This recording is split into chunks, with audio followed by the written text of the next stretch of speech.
생명도 아끼지 않은 이유라는 제목으로 이 시간에 함께 말씀 생각하며 은혜를 나누고자 합니다. 성지순례 다녀와서 성지순례에 대한 보고를 좀 함께 나누고 해야 될 것 같은데 은혜 가운데 잘 마쳤습니다. 모든 시간들이 은혜였고 하나님 예비하신 것들이 너무나 많아서 시간 날마다 하나님이 주시는 은혜가 크다라고 하는 것들을 고백하지 않을 수 없는 복된 시간이었습니다. 약 10일에 걸쳐서 로마, 이태리의 피렌체, 로마, 그리고 그리스, 그 다음에 튀르키예까지 좀 많은 시간들을, 많은 지역들을 좀 돌면서 최대한 많이 보려고, 눈에 담아 보려고 했습니다. 사도 바울의 선교 여정을 따라서 움직였는데 이동 시간이 굉장히 길었어요. 비행기만 5번을 탔습니다. 그리고 하루에 한 번씩 이따가 설교할 때도 잠깐 언급되기도 할 텐데, 한 번 버스를 타면 여기서 부산 가는 거리 한 4시간, 5시간을 움직여야 되는 거리라 좀 만만치 않은 여정이었습니다. 가서 보았던 것들이 참 많은데, 처음으로 도착한 곳이 피렌체였고, 그 다음에 로마였습니다. 바티칸 안에까지 보았습니다. 엄청나게 화려한 성당들과 예술 작품들, 심지어 바티칸의 박물관을 가보면 여러분들이 사진으로만 보셨던 그 미켈란젤로의 그 성전 위에서 천지창조 그려놨던 것들, 걸작들을 눈에 담았습니다.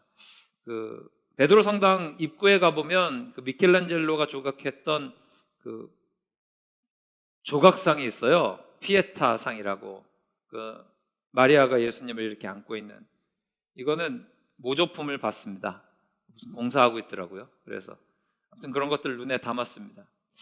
종교개혁의 시발점이 되었던 성 베드로 성당은 정말로 말 그대로 왜 그렇게 그런 일들이 벌어지게 되었는지를 알 수 있을 정도의 어마어마한 위용을 자랑하고 정말 웅장했고 화려했습니다.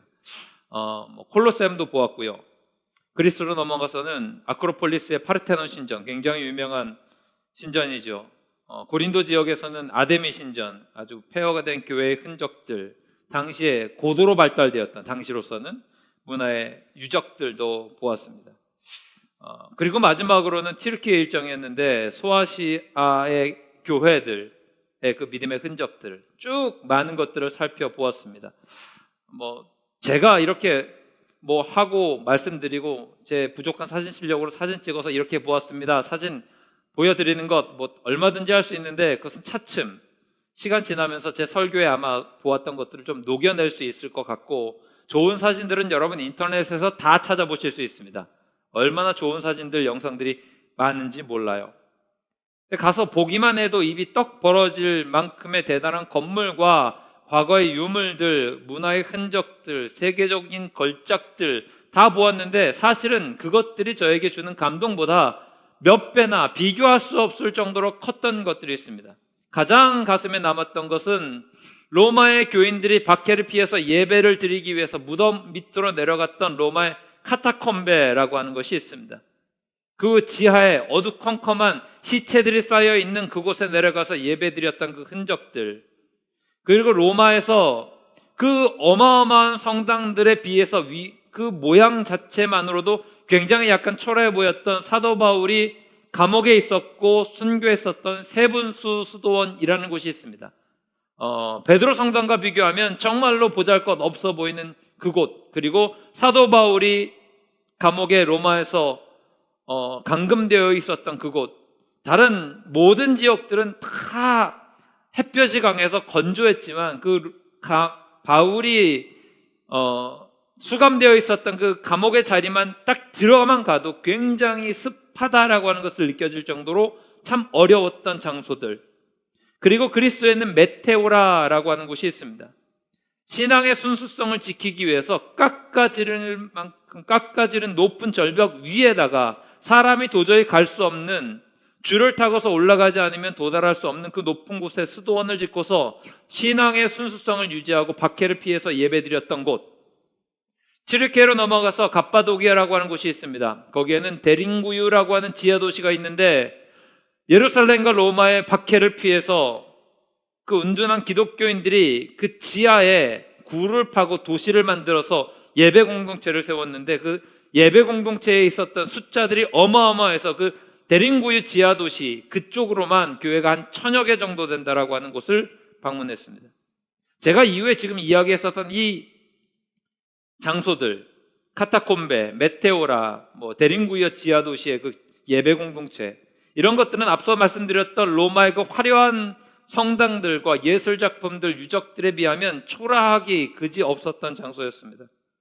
그런데 그 외형의 초라함과는 다르게 그곳이 주는 메시지와 은혜와 감동은 어떤 것과도 비교할 수 없는 것이었습니다. 일일이 열거해서 다 보고할 수 없지만 앞으로 이제 제가 설교하면서 말씀 속에 조금씩 녹아 들어가겠죠. 그리고 하나씩 풀어 놓을 수 있는 기회가 있을 것입니다.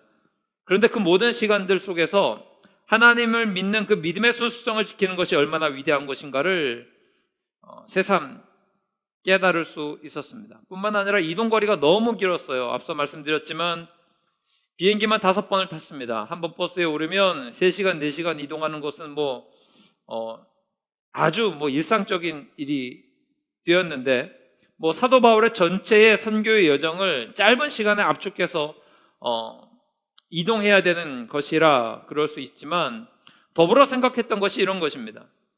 저희들은 버스를 타고 비행기를 타고 편안하게 그나마 비교적 이동할 수 있었는데 사도 바울은 이 길을 대부분 걸어 다녔고 대부분 마차를 탔고 아주 조금 배를 탔습니다. 그 어마어마한 여정들이 특별히 소아시아 지역은 튀르키예거든요. 산지가 굉장히 높고 험하고 길이도 멀고 중간에 어떤 위협을 당해도 당연하게 여길 정도의 험난한 여정들이었습니다. 근데 그것들을 다 행했다라고 하는 사도 바울을 생각하면 그 여정을 불평할 수가 없더라고요. 너무나 감사하고 은혜로운 시간이었습니다. 오늘 함께 읽은 본문 말씀은 이 사도 바울의 복음의 여정 중에 막바지에 이른 장면을 우리에게 보여줍니다. 사도행전 19장과 20장은 사도 바울의 그 사역의 막바지에 어떤 어려움이 있는가를 우리에게 보여주는데, 특별히 19장을 먼저 보게 되면 에베소라고 하는 교회가 세워졌던 그 지역에 데메드리오라고 하는 우상을 만드는 은장색이 선동을 합니다. 그리고 큰 무리가 일어나서 2시간 동안이나 사도 바울과 그 일행들을 위협을 해요.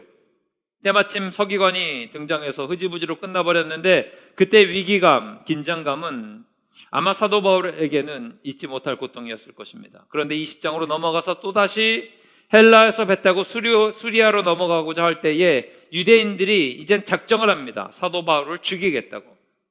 함께 읽은 본문은 아니지만 3절 말씀을 보게 되면 이런 이야기가 있죠.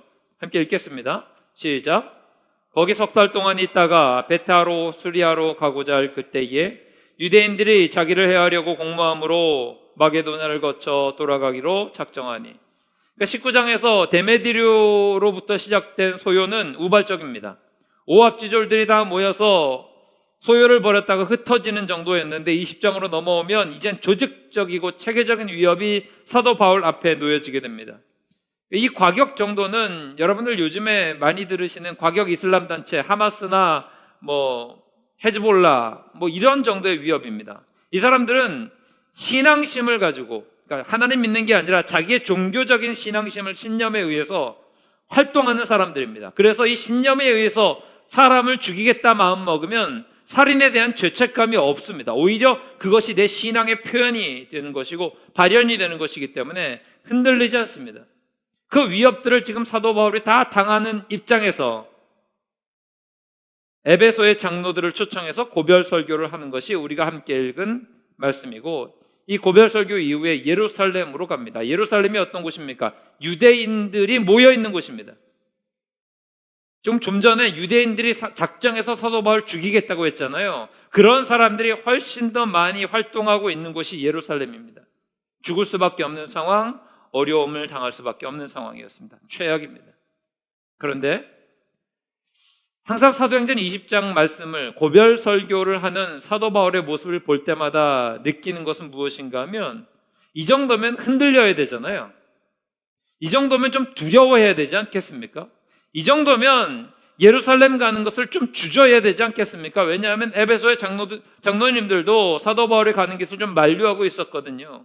그 정도 되면 그래, 여기에서 사역하는 게 맞지, 에베소가 우리 성도들 많으니까 여기가 좋겠지 하면서 좀 주저하거나 흔들리거나 그래야 되는데 전혀 동요하는 기미가 보이지 않습니다. 오늘 저는 여러분들과 생각해 볼 말씀의 포인트는 이것입니다. 왜 사도 바울은 흔들리지 않았을까? 그 어려운 상황 가운데서도 왜 동요하지 않았을까? 어떤 이유가 있길래 사도 바울은 그 길을 두벅두벅 걸어갈 수 있었을까? 이 땅을 살아가면서 저도 그렇고 여러분들도 그렇고 신앙 때문에 원치 않는 고난과 핍박을 겪는 경우들이 있죠. 내가 예수 믿지 않았으면 당하지 않을 고난들, 불이익들, 어려움들이 있습니다. 그럼 우리도 마찬가지로 바울처럼 흔들리지 말아야 되는데 그 비결을 좀 생각해 보려고 그래요. 두 가지로 좀 생각을 해보려고 합니다. 첫 번째는 싱싱한 생명력 있는 하나님이 공급해 주시는 은혜의 믿음이 있었기 때문입니다. 고난을 이길 수 있는, 그리고 핍박을 이길 수 있는, 오늘 말씀의 제목처럼 생명조차 아끼지 않을 수 있었던 사도 바울의 비결이 무엇일까요? 생명력입니다. 신앙의 생명력이요. 여러분, 여러분의 생명의 근원은 누구십니까? 누구세요? 믿으십니까? 여러분 생명의 근원이 하나님이심을 믿으시기 바랍니다. 우리가 그렇게 고백하잖아요. 생명의 근원은 누구라고요? 하나님이라고요. 교회 성도는 다 그런 고백이 있습니다. 그런 하나님으로부터 오는 생명력이 있는 사람들은 강력한 믿음의 생명력이 있으면 어떠한 도전도 이겨낼 수 있습니다. 바울의 고백을 들어보십시오. 바울이 왜 이렇게 강했는가? 갈라디아서 1장 1절에서 스스로를 이렇게 고백합니다. 함께 읽습니다. 시작. 사람들에게서 난 것도 아니요 사람으로 말미암은 것도 아니요 오직 예수 그리스도와 그를 죽은 자 가운데서 살리신 하나님 아버지로 말미암아 사도된 바울은 이렇게 고백해요. 사도 바울이 뭐라 그래요? 난 사람으로부터 난 거 아닙니다. 사람으로 말미암은 것도 아닙니다. 예수님과 그를 살리신 하나님 아버지로 말미암아 내가 이 사도의 자리, 사명의 자리에 있습니다. 이런 고백을 하는 거죠. 바울이 흔들리지 않았던 이유가 무엇입니까? 이런 믿음의 뿌리가 그 가운데 있었기 때문에 그렇습니다. 하나님으로부터 내가 이 자리에 서 있습니다. 하나님으로부터 말미암아 내가 이렇게 살아가고 있습니다. 하나님으로 말미암아 내가 이런 일들을 감당하고 있습니다. 그러니까 흔들리지 않는다라고 하는 것이죠. 저는 여러분들에게도 이러한 믿음의 고백들이 다 있을 수 있기를 주님의 이름으로 축원합니다. 이게 믿음의 생명이에요. 생명을 주신 하나님과 연결되어 있어서 하나님이 내게 이 사실을, 이런 일들을 허락하셨고 이 자리에 세워주셨고 이런 고난도 허락하여 주셨다라고 하는, 이 길로 나를 인도하고 계신다라고 하는 믿음의 고백이 바로 믿음의 생명력이다라고 하는 거죠. 저는 여러분들이 좀 싱싱하게 살아있는 믿음 되기를 바랍니다. 죽어있는 믿음 되지 마십시오. 고난과 어려움과 핍박과 환난 앞에서 넘어지는 자들, 거기에 쓰러지는 자들은 생명력 다 잃어버린 사람들입니다. 사도 바울이 왜 이 에베소에서 장로들에게 당당하게 설교하고 죽음의 자리, 순교의 자리, 예루살렘과 로마로 이렇게 나아갔는 줄 아십니까? 하나님이 예비하신 은혜가 있기 때문에 로마도 보아야 하리라 고백하면서 그 순교의 자리 당당하게 나아갔습니다.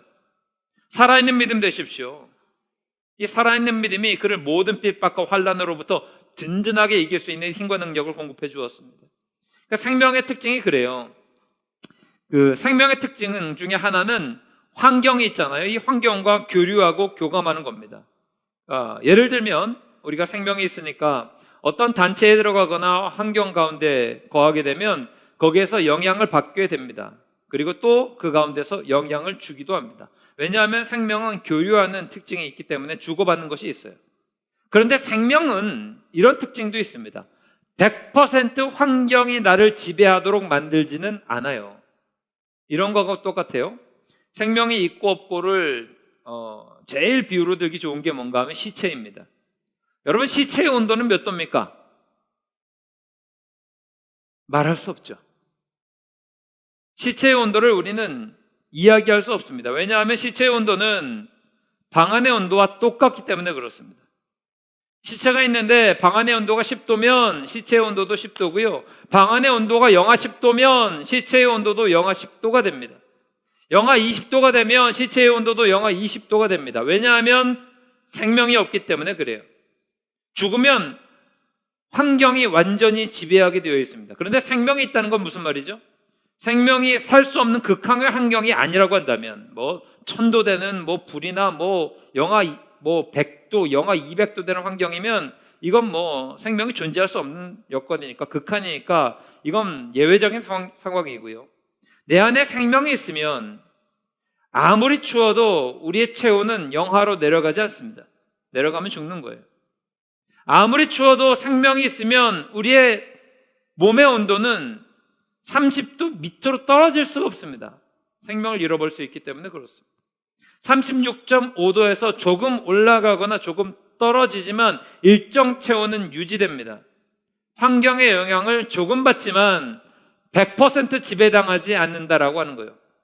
언제 지배당해요? 생명을 잃어버려야 돼요. 우리가 이 땅에서 생명을 가지고 있다고 하는 의미가 바로 이런 겁니다. 성도는요, 하나님으로부터 받는 생명력이 있습니다. 그래서 때로는 세상으로부터 도전이 있고요, 위협이 있고요, 어려움이 있습니다. 그 가운데서 우리는 영향을 주기도 하고 영향을 받으면서 때로는 위축되기도 합니다. 그때 우리가 하나님으로부터 오는 믿음의 생명력을 가지고 있으면 얼마든지 이겨낼 수 있는 거예요. 보통 그 성도들이 세상에서 살아간다라고 하는 비유를 들 때에 이런 비유를 많이 듭니다. 물 위에 떠 있는 배, 이게 성도다. 물을 떠나서 배는 존재할 수 없죠. 물이 있어야 배가 뜨고 배가 그 기능을 잘 할 수 있습니다. 그런데 그 물이 배 안으로 들어오기 시작하면 배는 어떻게 되죠? 침몰하게 되어 있습니다. 성도도 마찬가지라고 하는 거예요. 성도의 삶의 자리는 세상입니다. 그 가운데서 우리는 살면서 활동하고 기능해야 됩니다. 그런데 세상이 우리 안에 들어와서 우리를 점점 잠식하면 우리는 침몰할 수밖에 없다라고 하는 거죠. 세상에서 살되 세상이 우리를 장악하지 못하게 하는 것, 이게 성도의 생명이라고 하는 거예요. 바울을 보십시오. 그 엄청난 고난과 핍박이 있습니다. 순교에 이르기까지 그는 흔들리지 않았어요. 심지어 생명도 아끼지 않았습니다. 왜냐하면 생명의 근원이신 하나님 주신 능력과 믿음이 있었기 때문에 그렇습니다. 말씀과 기도와 예배를 통해서 날마다 믿음의 생명력을 공급받았던 바울은 어떠한 환난과 핍박 앞에서도 주저하지 않았습니다. 여러분에게 권면합니다. 신앙의 공격은요, 과거부터 지금까지 항상 있어 왔습니다. 신앙생활하기 좋았던 시대가 있을까요, 없을까요? 거의 없습니다. 기독교 2000년 역사 속에서 신앙생활하기 좋았던 시대들이 몇몇이 있긴 하였죠. 그런데 전체적인 시간을 비교해 보면 아주 미미합니다. 우리나라에서 복음 들어왔을 때 얼마나 어려운 일들이 많은 줄 아십니까? 오해받고 핍박받고 어려움 당했던 일들 비일비재합니다. 옛날에는요, 그 종도 상전도 몰라보았다, 이것을 가지고 계속해서 공격했습니다. 그러니까 종이 그리고 상전이 있는데 계급이 있었잖아요. 서로 형제다 자매다 이야기하잖아요. 그래서 교회를 향해서, 기독교를 향해서 뭐라 그랬어요? 상놈의 종교라 그랬습니다. 반상의 구별이 없는 종교다. 그래서 저기는 가면 안 된다. 유교적인 사회가, 그 문화가 깊게 뿌리내렸던 그 사회 속에서 기독교는 항상 상놈의 종교였습니다. 늘 공격받았습니다. 남녀 구별이 있었어요, 없었어요? 옛날에는 남녀 칠세는 뭐예요? 그렇죠, 부동석이죠. 근데 교회에서는 남녀가 함께 모였습니다. 그래서 뭐라 그래요? 부도덕한 종교다 그랬습니다. 이거 타파하려고 우리나라에만 있는 예배당의 모습이 있었죠. 기역자 예배당. 이쪽은 남자편, 이쪽은 여자편. 그래서 가운데는 목사님, 예배 드리는데 서로 얼굴 보면서 예배 드리지 말자고. 이런 문화가 옛날에도 있었죠. 저 어렸을 때도 교회 학교에서는 그 남자들 이렇게 방석 깔고 이쪽은 여자들만 방석 깔고 남자만 여자만 따로 나눠서 뭐 그런 것들도 있었습니다. 부도덕한 종교라고 늘 공격받았습니다. 그보다 더 거슬러 올라가면 우리는 예수님의 살과 피를 성만찬으로 먹습니다. 이 이야기만 듣고 아무것도 모르면서 식인의 종교라고 이야기하면서 기독교를 비하하고 공격했던 일들 상당히 많이 있었습니다. 지금 이 시대의 성도들이 고난받고 신앙생활하기 어렵다라고 하는 것과는 비교할 수도 없을 만큼의 핍박과 공격이 있었습니다. 그런데 신앙의 순수성을 지켰던 분들이 계시죠. 하나님으로부터 오는 믿음의 생명력 가지고 얼마든지 이겨낼 수 있었습니다. 저는 우리 교회가 그렇게 되기를 바랍니다. 우리 즐거운 가족들 모두 다가 생명력 있는 싱싱한 믿음 가지고 나아갑시다. 세상은 우리를 공격할지 모릅니다. 우리를 비난할지 모릅니다. 우리를 위협할지 모릅니다. 그럼에도 불구하고 당당하게 믿음 가지고 나아가야죠. 깨어 있어야죠. 당당하게 예배드리고 기도하고 하나님 말씀 붙들고 나아가야 승리할 수 있습니다. 바라기는 우리 즐거운 가정 모두 다가 살아있는 믿음의 생명력 가지고 어떠한 공격과 위협도 이겨낼 수 있는 바울과 같은 믿음 될 수 있기를 주님의 이름으로 축원합니다. 두 번째, 그 큰 고난과 위협을 사도 바울이 이겨낼 수 있었던 비결은 무엇인가 하면 동행이 좋았고 믿음의 공동체가 좋았기 때문에 그렇습니다. 여러분, 신앙생활할 때 절대 놓치지 말아야 되는 것은 무엇인가 하면 믿음의 공동체입니다. 내가 믿음 생활하면서 함께 걸어가는 믿음의 동행들, 동역자들입니다. 이것은 너무나 중요합니다. 바울이요, 혼자서 고난을 이긴 게 아니에요. 4절 말씀 보세요. 함께 읽겠습니다. 시작. 아시아까지 함께 가는 자는 베레아 사람 브로의 아들 소바더와 데살로니가 사람 아리스타고와 세근도와 더베 사람 가이오와 및 디모데와 아시아 사람 두기고와 드로비모라. 7명에 대해서 나오는데 몇 명은 다 살피지 않겠습니다. 근데 이들 모두 다 사도 바울의 선교 여행을 통해서 얻었던 열매들입니다. 이 좋은 열매들이 사도 바울의 좋은 동역자가 되었고 믿음의 길에 동행이 되었고 믿음의 공동체가 되어줬습니다. 사도 바울이 어떻게 이겨낼 수 있었을까요? 동행이 좋아서, 믿음의 공동체가 좋아서 이겨낼 수 있었습니다. 오늘도 에베소의 장로님들 청해서 함께 고별 설교하죠. 그 에베소 교회는 어떤 교회입니까? 사도 바울이 처음으로 유럽 땅에 가서 세웠던 아주 귀한 첫 번째 열매들입니다. 그리고 그들이 사도 바울의 사역을 계속해서 지원해 주었죠. 좋은 믿음의 공동체가 있으니 어떠한 고난과 환난도 받아들일 수 있었고 이겨낼 수 있었습니다. 제가 한 2주간 동안 성지순례 여정을 떠났잖아요. 오산 지방의 목사님 사모님들과 한시도 빠지지 않고 거의 숙소에 들어가는 거를 제외하고는 삼시세끼를 계속 같이, 그리고 비행기를 타고 버스를 타고 이동하고 또 많이 걷기도 하고 그랬는데 늘 오산 지방의 목사님 사모님들과 여정을 오갔습니다. 참 감사한 건 뭔가 하면 이 동행이 좋으니까 어려운 일이 있어도 행복하게 받아들이게 되더라고요. 한 번은 로마의 호텔에 묵었는데 아침에 호텔 전체가 물이 안 나왔습니다. 상상이 안 되시죠? 근데 그런 일들이 일어났습니다. 아침에 일어났는데 물이 안 나와요. 그럼 가장 문제가 뭘까요? 그렇죠, 화장실입니다. 층층이 쌓아 올린 거 여러분 보셨습니까? 깜짝 놀랐습니다. 저는 유럽 가서 이런 걸 보게 될 줄은.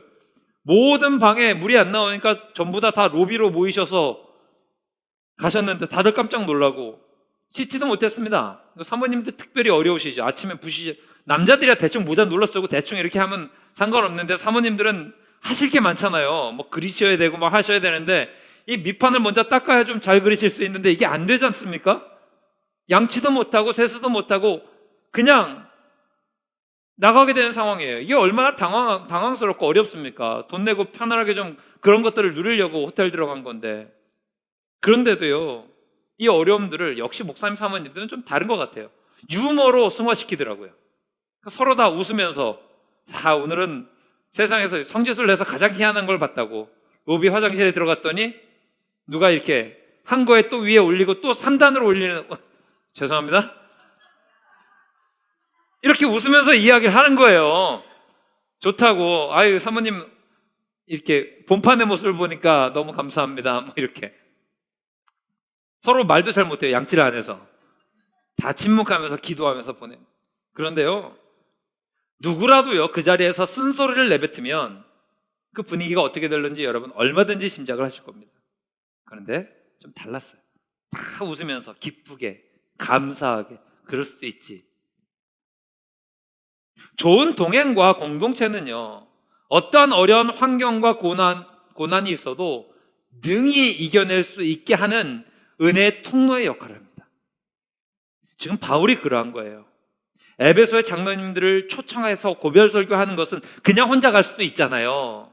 그런데 마지막으로 장로님들 초청을 해서 함께 설교하고 예배드리고 인사하고 하는 것은 그만큼 그들을 신뢰하고 있다는 얘기죠. 나는 이제 순교의 길로 갑니다. 여러분, 에베소 교회를 잘 담당해 주십시오. 이 소아시아의 교회들, 내가 선교여행 3번에 걸쳐서 이렇게 아름다운 교회들을 세우고 양육했는데 이들을 잘 부탁합니다. 담대하게 그렇게 맡겨놓고 순교의 길로 나아갈 수 있었던 거예요. 목사가요, 주일을 비우고 교회를 약 2주간 비우는 게 여간 신경 쓰이는 일이 아닙니다. 그런데요, 감사한 건 뭔가 하면 제 마음이 좀 편안하더라고요. 그러니까 담임 목사의 빈자리를 채워주실 감사님 계시고 전사님 계시고 장로님, 권사님들, 집사님들, 성도님들 다 계신 거 아니까 든든한 마음으로 저는 행복하게 성지순례 여정 보냈습니다. 여러분들은 못 느끼셨지만 저는 예배 시간마다 다 함께 했습니다. 영상 예배 안 드리는 수요 예배, 새벽 예배 어떻게 하냐고 CCTV로 다 봤어요. 누가 왔나 안 왔나 차로 제가 다 살펴보았습니다. 주일날 예배는 새벽에 일어났습니다. 여러분 예배 드리는 그 시간이 그쪽에서는 새벽이었거든요. 새벽 3시 정도인가요? 아마 그랬던 것 같아요. 3시인가 4시인가에 일어나서 같이 예배 드렸습니다. 그러면서 예배 드리면서 나도 설교할 때 찬양을 좀 해야 되나? 박 목사님 찬양 엄청 잘하던데 나도 뭘 이렇게 해야 되나 이런 생각도 들기도 하고요. 늘 함께 했습니다. 그런데 마음이 그렇게 편안하더라고요. 왜냐하면 위에서 기도해 주시는 여러분들, 함께 해주시는 여러분들, 믿음의 공동체가 있다는 걸 알고 있기 때문에 그래요. 제가 성지순례 여정 떠나기 전에 제가 뱅뱅 사역도 하잖아요. 뱅뱅의 부의장님께 연세가 많으시고 제가 벌써 뱅뱅에서 사역한 지 18년째, 19년째 되다 보니까 그 어린 시절부터, 젊었던 시절부터 지금까지 늘 함께 왔었던 존경하는 부회장님, 권사님이 계세요. 때로는 제가 좀 마음에 좀 부담되는 것들 토로하기도 하는데 제가 그런 마음을 좀 토로했습니다. 권사님, 부회장님, 제가 이렇게 2주를 비우는 게 참 마음이 좀 어렵습니다. 회사도 그렇고 교회도 그렇고 편안하진 않네요. 근데 저한테 따끔한 일침을 하시더라고요. 목사님 정신 차리시라. 목회는 하나님이 하시는 거다. 왜 아멘 안 하세요? 목회는 하나님이 하시는 거래요. 왜 그런 마음 가지고 그 좋은 성지순례 떠나려고 하시냐고. 은혜 받을 기대하시고 하나님 음성들을 기대만 하고 가셔야지. 그 좋은 시간 성도님들이 배려해서 만들어준 시간인데 왜 그 부담스러운 마음 가지고 떠나려고 하시냐. 근데 제가 떠나보니까 맞더라고요. 제가 아니더라도 하나님은 은혜로 교회를 세우시고 인도하시고 채워주신 분이시다라고 하는 것을 저는 이 2주간의 시간을 통해서 분명히 깨달아 알게 되었습니다. 지금 생각해보면요, 지금 이런 믿음의 공동체가 없어서 방황하는 성도님들이 꽤 많이 있습니다. 가나안 교인이라고 하죠.